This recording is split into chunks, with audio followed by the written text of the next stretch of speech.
എറണാകുളം വലപ്പാട് മണപ്പുറം ഗ്രൂപ്പിന്റെ സ്ഥാപനത്തിൽ നിന്ന് 20 കോടി രൂപ തട്ടിയെടുത്ത കേസിൽ അന്വേഷണം ആരംഭിച്ചിരിക്കുകയാണ് ഇഡി. പ്രതി ധന്യ മോഹനെ ഇഡി ചോദ്യം ചെയ്യുന്നു. മണപ്പുറം കോംടെക് ആൻഡ് കൺസൾട്ടൻസ് ലിമിറ്റഡിൽ നിന്നാണ് പണം തട്ടിയത്. ഈ സ്ഥാപനത്തിലെ അസിസ്റ്റന്റ് ജനറൽ മാനേജറായിരുന്നു ധന്യ. 5 വർഷം കൊണ്ട് തട്ടിയെടുത്ത പണം ബന്ധുക്കളുടെ അക്കൗണ്ടിലേക്കാണ് മാറ്റിയത്.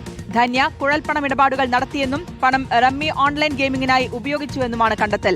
SS ശരനുണ്ട് വിശദാംശങ്ങൾ നൽകാൻ. ശരൺ, എന്തായാലും അന്വേഷണം ആരംഭിച്ചിരിക്കുന്നു, ചോദ്യം ചെയ്യുകയാണ്. മറ്റു വിവരങ്ങൾ എന്തൊക്കെയാണ് ലഭ്യമാകുന്നത്?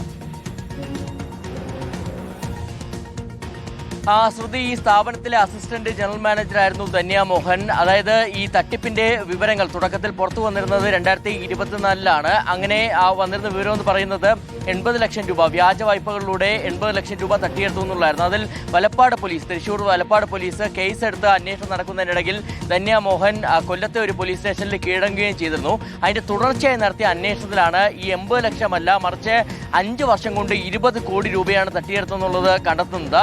ഈ തട്ടിയെടുത്ത പണമൊക്കെ തന്നെ ബന്ധുക്കളുടെ അക്കൗണ്ടുകളിലേക്കാണ് ധന്യ മാറ്റിയിരുന്നത്. ഈ ഭർത്താവിന്റെ വിദേശത്തെ അക്കൗണ്ടിലേക്ക് മാറ്റുന്നു. ഇതിന് പുറമെ റമ്മി ഗെയിമിങ്ങിനായിട്ട് ഉപയോഗിച്ചു എന്നടക്കമുള്ളതായിരുന്നു കണ്ടെത്തൽ. ഒപ്പം തന്നെ കുഴൽപ്പണ ഇടപാടുകൾ, അതായത് ഹവാല ഇടപാടുകൾ അടക്കം ധന്യ നടത്തിയെന്നുള്ളൊരു കണ്ടെത്തലും പോലീസ് നടത്തിയിരുന്നതാണ്. അങ്ങനെയാണ് ഈ ക്രൈംബ്രാഞ്ച് അന്വേഷണത്തിന്റെ തുടർച്ചയായിട്ട് എൻഫോഴ്സ്മെന്റ് ഡയറക്ടറേറ്റ് പ്രാഥമിക അന്വേഷണം പൂർത്തിയാക്കിക്കൊണ്ട് ECR രജിസ്റ്റർ ചെയ്യുന്നത്.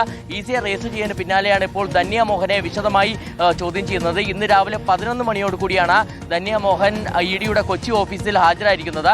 വരും ദിവസങ്ങളിൽ ധന്യയുടെ കൂടുതൽ കുടുംബാംഗങ്ങളും മറ്റ് കുടുംബാംഗങ്ങളെയും വിശദമായി തന്നെ ചോദ്യം ചെയ്തു.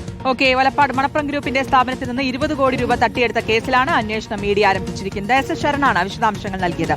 ജന്തർ മന്ദറിൽ പ്രതിഷേധം നടത്തിയവരെ വെടിവെച്ചു കൊല്ലണമെന്ന തരത്തിൽ